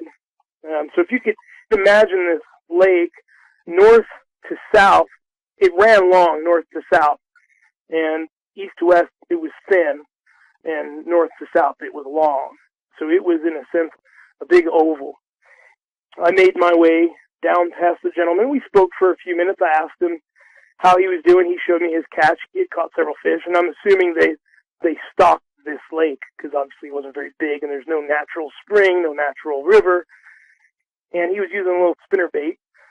So I copied, and I I think I was there for about an hour and a half. It was already kind of late in the day. I don't know if you fish, Vic, but usually you want to get there in the morning before sunrise, enjoy that magic time, and then at night it's the same way. But as the sun starts to rise and it starts to get hot, a lot of the fishing isn't as good. Unless you're really good. Unless you're like those guys on ESPN2 who go out there and catch 10-pound bass with a piece of corn. But anyway, so I copied what he was doing, and I had no luck. And so I decided, I'm going to come back. I'll come back early. I'll go to the store tonight and get some spinners. I didn't really have many. I don't think I had a couple at the time. So I thought I'd get a couple others and try my luck the next day. And I went down there the next day, and I got there fairly early, and no one was there when I got there. It was dark. I parked in the parking area. So on the west side, there were a bunch of rocks, some large boulders, and he was fishing off one of them. I actually went and stole his spot. So I was happy he didn't show up. That would have been maybe rude because he's a local guy, but I went and stole his spot and figured if he could catch 6 or 7 lake trout, I could too. So I started casting, and no luck. And I was getting kind of frustrated. I wanted to win, but I don't get spooked too easily. Well, I used to not get spooked very easily. This area was just sort of, I don't know, it was in the middle of nowhere. I wasn't very familiar with the area, and it was enough to spook me a little bit. I decided that I was going to go, but I wasn't going to be conquered. I was going to go and get my brother, bring him back. And that's what I did. A couple days later, I convinced my brother, who would probably prefer playing video games to ever doing an activity outside of the house. But I convinced him to go with me. I said, come on, come with me. And he didn't know why. I was like, please, just come with me. And finally, he relented. He agreed to give up 3 or 4 hours of video game play to actually go breathe some natural air. So the non-stale air. We got down there real early, probably about 6:30 in the morning. I think it was a joy just watching him struggle. I bought him a bunch of live bait, so I gave him some worms and some of that cheese bait. Really easy stuff that you give to the kids, and he still struggled with it. It was fun. Fun to watch, and very uncoordinated. And he gave up fishing after about 20 minutes, and he was just wandering around. So about 20 minutes went by, and he had made his way down around the southern area of the lake onto the east side of the lake. And I had not gone over there. It looked kind of muddy. I hadn't ventured over there at all. I stayed by the rocks on the west side. And he started calling to me. He said, hey, come down here. And I was like, okay, what? He said, no, come here. He was like really excited about something. So I went down and ran down there. And I got down. And at this point, the sun was up. It was nice day. If I can remember, at this point, just as the sun was rising, you could see it was going to be blue skies. And I got down there, and here were these tracks. And they were huge. I'm not a hunter, so I can't necessarily just look at a track and tell you what it is. But I know enough that I had never seen tracks like these, and I didn't understand because they had claws.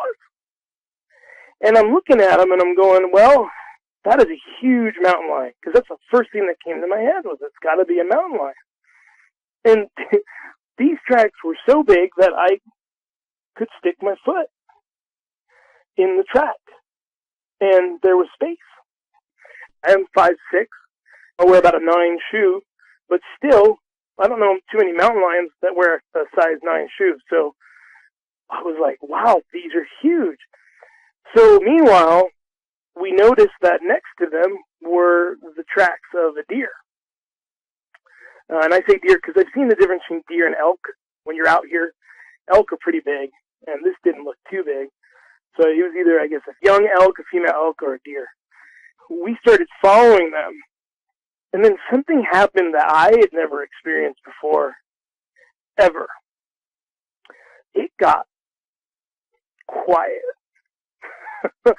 I mean, I laughed, but it was unnerving. I don't know if you've ever experienced anything like this. I think maybe you said you had once or twice.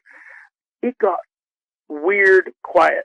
The crickets, the gnats, like all the bugs stopped moving. What on earth could get bugs to stop making noise? I can understand birds stop singing, but bugs? I look at my brother, he looks at me, and he looks white. I'm like, what? And he's like, I don't want to be here. Meanwhile, like, I feel it, I sense it, but these tracks are crazy. Like, I've never seen anything like them. My phone was in the car. To be honest, actually, Vic, I don't even know, like, photos weren't even really what came to my head at that moment. You would think, in this day and age, with technology as it is, the first thing that would come to your head, especially with someone like, I have a background in film and TV, that's what would come to your head is, go get your camera, take a picture. I didn't have a very good phone at the time. I had one of those flip phones, so it didn't have a very good camera. But that's, you would think that's what comes to your head. Not really. I was really spooked, and at the same time really fascinated by these huge paw marks with the claws. And I'm trying to figure out the gait of this thing, because it looked weird. It looked funny. Normally, you would see 4 paw prints, and I couldn't make out exactly how this thing walked. I was looking for what I thought it was. It was a mountain lion. It was a really big mountain lion. And I figured the mountain lion was nearby because everything got super quiet, and we were spooked, and we were kind of unnerved. And then the oddest thing happened. Talk about breaking the ice. I guess in a sense God broke the ice that day. Out of nowhere, it started to thunder, and it got dark, and this monsoon came in, and it just ripped through, and I would say no more than 5 minutes. I mean, it just poured, and my brother just ran. He dropped his pole. He dropped everything. He went right up to the car. I was sort of left down there in between wanting to run for my life and not get eaten by the gigantic mountain lion, and or go and look at these paw prints, because they followed the deer, and then as the deer turned into the woods, so did the prints. And if I could better explain it so you could understand how big and deep these prints went, the deer and this animal had walked right on the edge of the water and the land, so it was all mud. And so the prints were that much bigger because they had pushed into the mud. I'd seen a bear print, I think, once or twice, and these were bigger than those, or about the same size. They were huge. They were gigantic. And the claws, that was the thing I was trying to remember in my head. When do mountain lions take out their claws? Do they walk with their claws out? Do they take them out when they attack? I was trying to figure that out. But as you follow the prints, the claws were out for too long. I think if it had been an animal with retractable claws, I don't think there would have been claws the whole time, because it went on for a good 30, 40, 50 feet, where it just kept going on and the claws were there the whole time. I was sort of stuck. In one way, I was really happy that the monsoon had sort of blown through. It took me out of that trance. My brother's up in the car now. I've got all my gear all over. He'd been sort of playing with stuff and left it all sitting around, so I started gathering stuff up. And then it happened, or maybe it never stopped happening, but I noticed it again. It was just really eerie. It was quiet. It was so quiet. I mean, it just rained, and the only thing I could hear was some drip, drop of water. And again, it's a weird feeling. Like, it's one thing to have animals stop making noise, but bugs? You've been in the forest. There's a sound to the forest. It's amazing how loud the forest is. If you're really a techie nerd, like some of us are, you can actually measure the sound of the forest, and it's loud. People don't realize how loud the forest is. So when it goes quiet, it is noticeable. It is severe. And I so wanted to follow the tracks. I wanted to see where they went. But I was so freaked out. And my brother was up in the car. He had left me there. And he had even gone as far as he took the keys, he turned the car on, he was sitting in there. I'm gathering up the gear, and suddenly I start to feel like I need to hurry. I suddenly had this feeling like, come on, get out of here. It's time to go. It's time to go, and we're not going to come back. I'm furiously trying to gather everything up, and that day, we had not parked down at the northern end like I had done when I had come alone. We had parked on the road. And so the way back to the car was actually up a small hill that went through some trees, and it wasn't very thick, so you could see the car from the lake. The lake was only maybe, a stone's throw from the road. You're talking, 50 feet, so not very far, maybe 100 feet from the road down the hill to the lake. I remember grabbing a bunch of stuff, and I started to run like a little kid.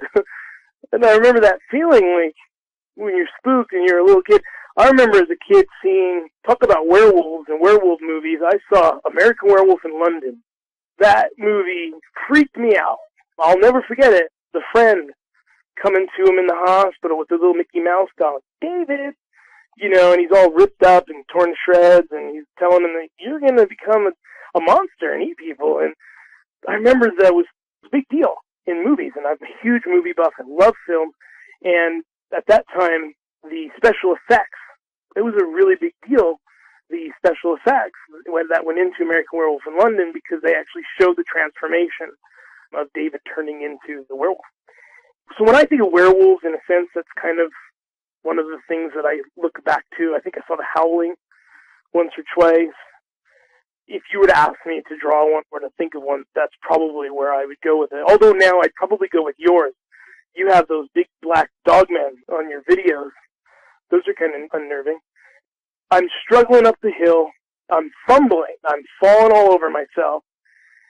At some point, I'm a logical person. I grew up, even though I was really into supernatural things, even though I really wanted stuff to happen, nothing ever really happened. I had a couple of experiences in my life that were different, and I can't necessarily explain what happened, but for the most part, I'm a pretty straightforward, logical person who listens to reason and believes in facts and science.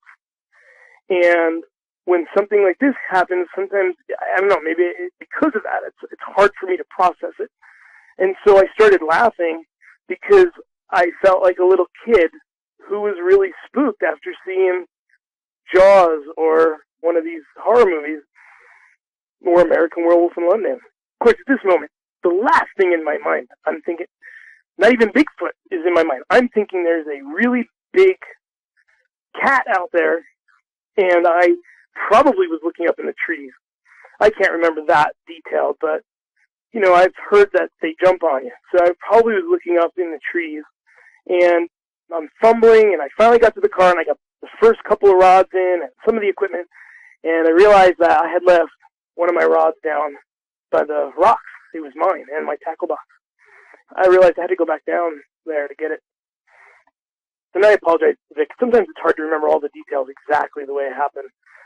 At this point, because I can't remember exactly what I left down there. I know one of them was a pole and something else, and I ran down to get it, and I grabbed it. And I remember because it was more than just a pole, because I had to sort of grab more than one thing. I was sort of grabbing it, and I was fumbling again, trying to get up the hill, and I had like a moment, a feeling, and I turned around, and across on the east side of this lake, I saw something, and I couldn't make out what it was.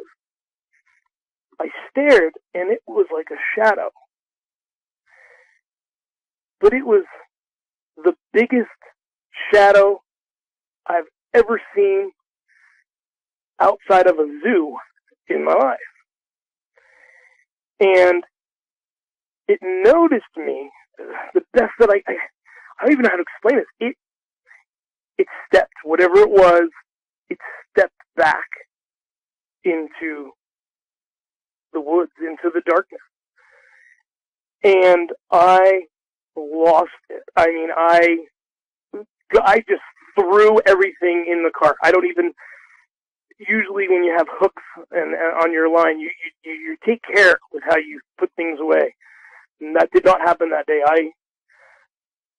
I was dumbfounded as to what I had just experienced, what I had seen. I had no idea what I had seen. It didn't make any sense to me. It was very big. It was very tall. It had a huge head. I couldn't make it out real well. It was like an outline. It was a shadow. It was something there. It moved. It wasn't a tree. It wasn't the leaves. I know the difference between, it was a body, I could tell, and it stepped backwards out of where I could see it, as if it knew by stepping back to where it went that I would no longer be able to really make out what it was. And I thought to myself, is it a bear? But bears don't stand like that. They don't step like that. I've never seen a bear gracefully step backwards. I have never known or heard of a bear that was smart enough to know if it stepped backwards that it would be in a darker area, or even to know that I had noticed it in that way.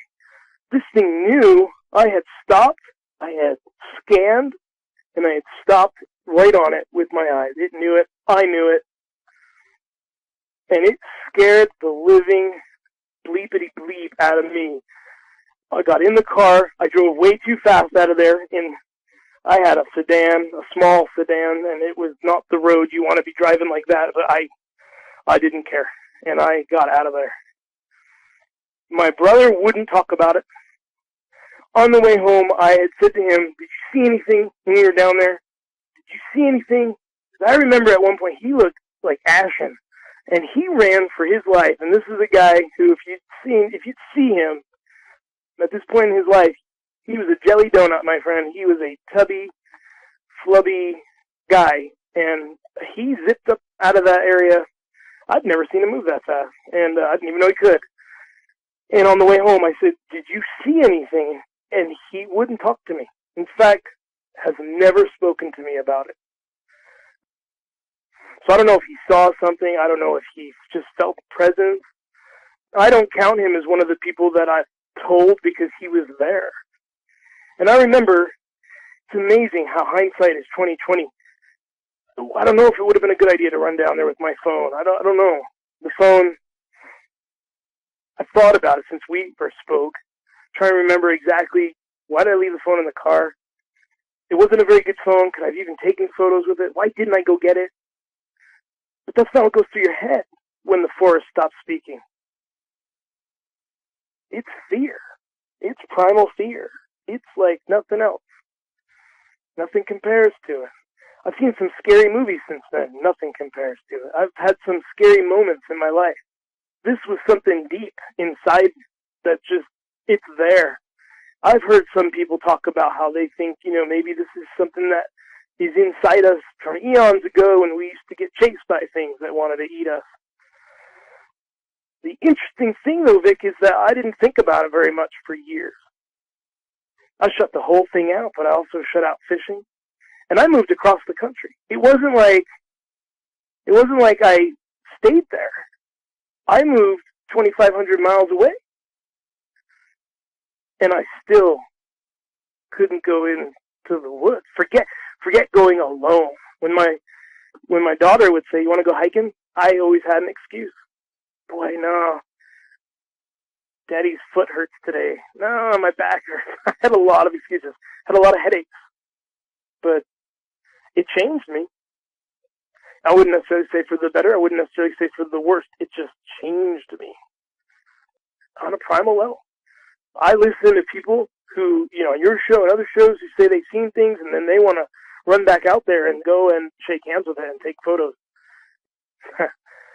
I didn't even have half the experience some of these people have had, and I'm telling you, I can't do it. I can't bring myself. Like I told you, we went to that YMCA camp, which is right next to town, and I would not let my kids out of my sight. I practically held hands with them the whole weekend. And my daughter goes up there every summer. She goes up for girls' camp. I don't know if you know much about girls' camp, but the girls have a fun week, and then you come up at the end of the week and they get little medals, what they were good at, responsibility or trustworthiness or honesty, and they have a big ceremony, and that's too much of the woods for me right there. Yeah, my girlfriend recently said, hey, we bought all that fishing stuff last year and got you a fishing license. When are we going to go? Man, she's one of the 3 people I've actually told. I've only told my mother, her, and one other person. I told you. In fact, up until today, Vic, I've actually now told 4 people, including you. So up until today, you were the 3rd person. And today I told my daughter. She's still pretty little. She's only 10, but I told her I was going to be on a radio show. And I hadn't decided yet if I wanted her to listen to it or not. I told her a very, very brief, not very descriptive, not very emotional story. I just said, yeah, Daddy saw something in the woods once that really scared him. That's why I don't like to go in the woods. And a really nice man who has a really good show about it is going to call me tonight, and we're going to talk about it. So I probably won't let her listen to the show now I think about it. But 4 people in 7 years. You said your daughter's only 10, but how did she react to that news? My daughter's still at that age where they look at you like you're a superhero. And I didn't want her to necessarily be afraid. I don't want her to have the fear that I have, but at the same time, she knows that I know about these things from researching it and such, because I am so protective of her when she goes up to camp. I drill it into her that when you go anywhere, you go with a partner. You never go alone. I don't care if it's to go to the bathroom and it's only 20 feet away, and you go with someone. I don't know if you're familiar with the story of Garrett Bardsley. Garrett is a young boy, I believe he was 12 years old, who was out in the Uintas with his dad and the Boy Scout troop that he was a member of. Him and his dad were fishing, and he stepped into the water by mistake, and he told his dad, hey, I'm going to go and change my socks and shoes, and I'll be back.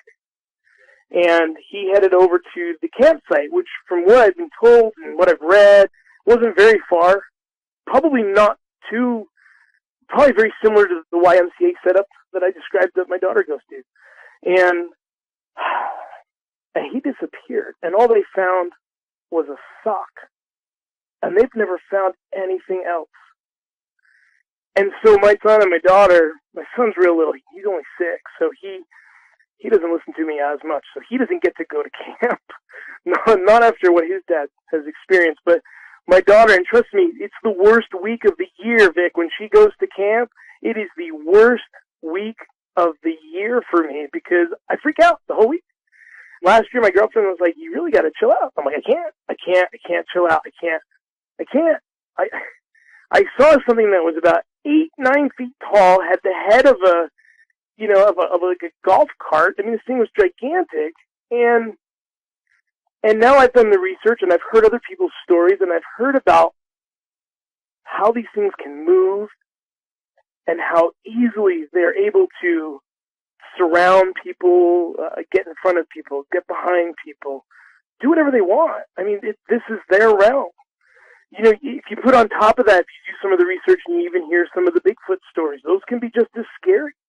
You know, anybody who says that they want to go out and go flower picking with one of these things, I think is crazy.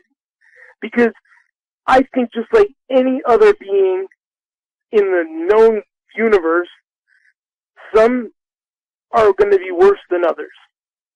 I have never heard a dogman story that sounded very pleasant. I've never heard anybody say, yeah, and then like we left some bread out and the dogman left us a shiny rock. I've never heard of that. You hear that with the Bigfoot, people talking about Bigfoot and all that. And again, my logic, for a long time, I kind of giggled at this kind of stuff. But when something happens to you, it sure changes your mindset. You stop giggling and you start listening very closely to what people say. You start picking up on the things that are similar to what you saw, similar to what you experienced, things that you can say, hey, yeah, that's right, I felt that. That's it. That was the feeling that I had. Obviously, not everybody's going to have the same reaction. Not everybody's going to have the same. Not everything's going to happen the same to each person. I look at thrill people who jump off mountains and almost die and then parachute down to the bottom. And those people obviously are going to probably react different than I would. Some of the military people who've been in high-stress situations probably going to react different to those of us who have not been in those high-stress situations. But the one thing that seems to be universal is that it profoundly changes people when you see one of these creatures. And it took years for me to figure out what it was. For the first several years, 3-4 years, I didn't even think about it. I didn't go in the woods. I didn't go fishing. I stopped. That part of my life was over. It just was done. And I wasn't about to tell anybody. I was, I thought maybe I'm crazy. Maybe I'm nuts. I'm not going to tell anybody. There's no way. No one's going to believe me. Even my mom. It took me years to tell my mother. My girlfriend, it took me several years to tell her. It takes took a lot of trust to say to somebody, hey, look, I had this experience, and I saw something. And I don't know what it was. But I know it was there, and it was real, and it moved in a way that It was either the biggest man with the biggest head ever with pointy ears, and that's probably the only thing that I had that I could think about, and I've thought very hard about this, was I can remember the ears. It's the only thing solid that I've got. That and the tracks. And the tracks, gosh, I wish I had a picture. Vic, I'll tell you what, the picture, it's not to show the world. I don't care about the world. It would be for me, so that I could compare it. So I found some photos online, actually through your Facebook group. I found some photos that were exactly what I had seen. In fact, they were so exactly what I had seen that it was muddy, and it had stepped in, and what had happened was two of the toes, or whatever you call them, the paws, they had actually sort of almost melded together. So it looked like instead of having 4 paws, it was 3. That was exactly what I saw. One of the people on your Facebook group had a picture, and I remember seeing it and going, that's what I saw. I'm pretty sure it was either on your group or through your group, somebody in there. And I found those pictures, and I went, wow, that's what I saw. And it makes you feel good, because, then you don't feel like I'm not crazy. I really did see it. My brother won't talk about it. Never has, never will, I don't think. I'm almost sure he saw something. And I don't think he knew how to deal with it. And this guy plays video games most of his life. So, to suddenly be face-to-face with something like that, I don't even think. Although I felt kind of bad, he didn't say, hey, man, let's get out of here. He just sort of ran and left me there. But through the research, you look and you look, it's those paws. The paw prints is really all I have. As I researched and tried to find out, what is this? What could it have been? Is it Bigfoot? Bigfoots don't have claws. It took years. And last year, I heard, it was through one of the Bigfoot shows, one of the podcasts, somebody mentioned a dog man. And I had heard rumblings of a Michigan dog man at some point, but to be honest, I figured it was folklore, something, just whatever. I didn't believe it was real. I started looking into it more and more, and I found your podcast. I want to say this was last summer.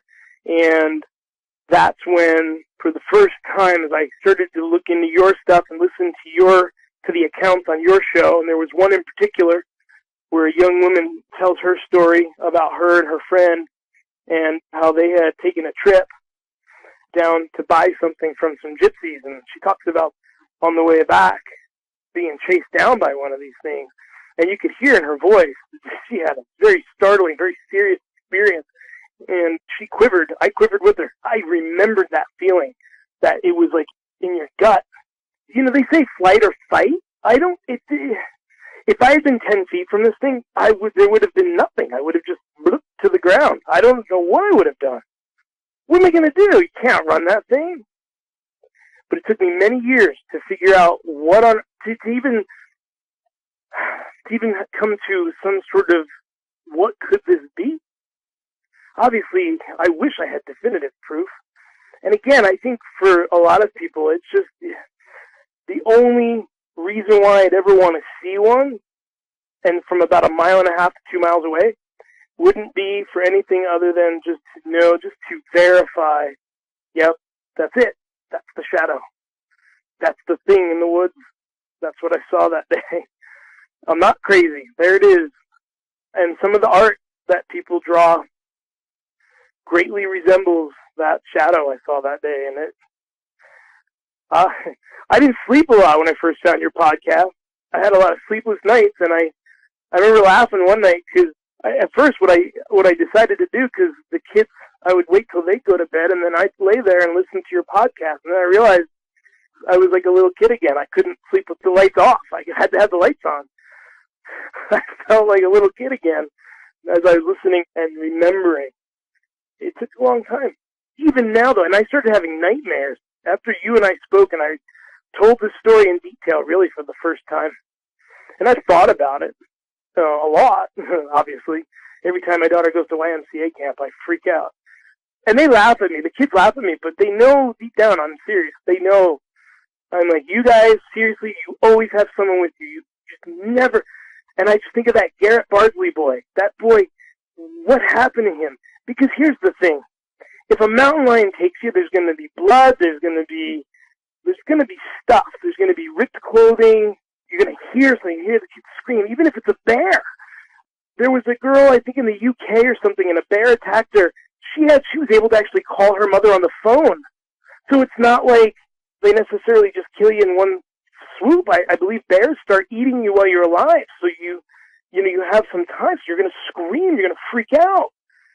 And these people go missing, and sometimes you hear about like grown men that go missing, and they don't find anything. And you have to wonder, like, what on earth is strong enough to take a man, a grown man, and all you might find, if anything, is a sock or a article of clothing. I know, like, when it's wintertime, they blame it on paradoxical undressing. I've done some research, and I can't find any instances of people who are climbing Mount Everest who froze to death and took their clothes off. So that would be a great place to find evidence that paradoxical undressing is really something that happens when people freeze to death. But, then you hear this happened during the summer with Garrett Bartley. There was a hunter, Tom Messick, I think the guy's name was. He was 82, Troy, New York. They were out hunting. So he's an older guy, 82. That was in November, I think. Guy went missing. Not a trace, just gone. It's crazy when you start looking into some of these stories. These people just, nobody knows where they went. And that's why I think it's dangerous when people talk about, be friends with the Bigfoot and go out there and go find the dog man. Don't go find a dog man. You don't ever want to see a dog man. Unless you see one and you just want to know that you're not crazy. You don't want to see a dog man. You don't want to go out there. You don't do that. I don't understand it. I don't understand why people want to go out there and approach these things, because it only takes one time for it to turn deadly. And then that's it. Yeah, I never will understand why people do go out and seek out interactions with dogmen. It just doesn't make sense to me, but I guess to each their own. Here's the most important question of the night, Damien. After this interview, do you think you're going to be able to deal with that encounter you had better, or do you think it's going to make any difference at all? After you and I spoke the first time, I started having some nightmares, some bad dreams. And it's calmed down, but for a few weeks there, it was pretty rough. I wish I knew. I think if I knew the answer to that question, if it were a positive thing, I would have done it a long time ago. If it was a negative thing, I probably wouldn't have come on and talked to you. I think it's always therapeutic for people to talk about things that have affected them negatively. I think it's important for people to get out emotion. I think it's important for people to face fears. I was in Manhattan on 9/11. That's probably the other scariest moment of my life. And the first thing I did, Vic, was the second that I could, I got on a plane and I flew out west. Why? Because I was scared. I was scared to get on a plane. I'm sure thousands of people were scared to get on airplanes. And I went on a JetBlue flight. I'll never forget it. The pilot came on and said, "Hey, I've got a big axe up here, so if anybody causes any problems, let me know. We'll use the axe." And everybody laughed, and it sort of broke the ice, and the flight out to L.A. was great. But I wasn't downtown. I was in Midtown. As we were running back uptown, I worked on 44th Street at the time, and not too far away, about 10 blocks away, was the Empire State Building. And, of course, that's what was running through our heads was, well, they hit the Twin Towers, so Empire State Building's next. And Broadway. I worked at a theater on Broadway, so I'm like, Broadway, Times Square. We were all freaking out. It was a really scary moment. And obviously that changed our country. That changed the world. I will tell you that my encounter in the woods in Utah changed me just as profoundly. And it was really difficult because I couldn't talk to anybody about it. I could talk to my friends about 9/11. I could talk to my family about 9/11.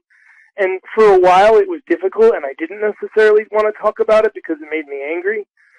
But as you asked, will it make you feel better? It did. I felt a lot better expressing my outrage and my anger and my frustration and all the different feelings that our skyline was changed forever.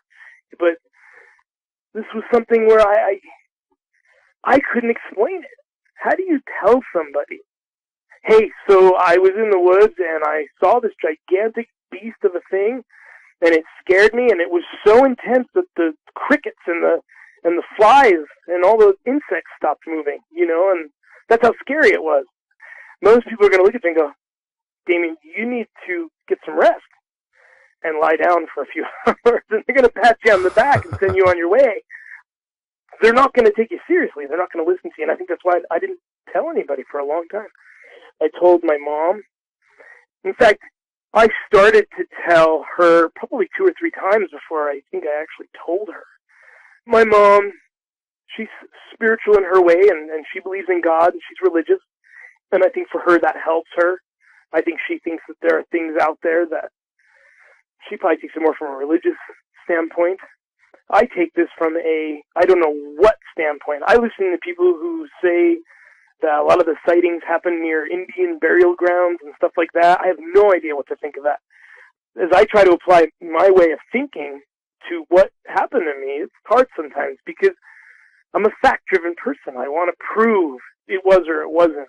I watched a TV show recently where a psychologist showed how people will look at an object and see a face. And I'm like, yeah, but you know what? I didn't see a face. I saw a being. I saw a body. I saw a huge body. I saw a shadow. I didn't see its face. I wish I'd seen its face. Because then I could say, yeah, that's what happened to me. I saw a face in the woods. I saw something move. It wasn't a tree. I haven't seen too many trees that walk around. So you're always looking for something. You're looking for something to either tell you made it up in your head or you're right and it's real. And that's what's crazy about this whole subject. Bigfoot and then dogmen and all these creatures of the night and stuff, what's their purpose? What are they here for? But Vic, the one thing that I think when it comes down to it, though, is we have to look to our past. Because dogmen were revered thousands of years ago. As I've done some of my research, you look at the Egyptians, they revered dogmen. American Indians, there are drawings out there of dogmen, of Bigfoot. So these creatures, these legends, these myths, this lore has been there for a long, long, long time, all over the world. So what's their purpose? Why are they here? I don't know. I have heard all the different stories. Well, maybe they come from, I've heard aliens drop them here to watch us. I've heard they come through portals. I've heard that they're not really real, but they are real. It's all these things. And I saw something. It was physical. It was real. It was there. It moved. It didn't float. There was no smoke around it. It was a physical thing, just like I've seen animals in the forest before. It was there.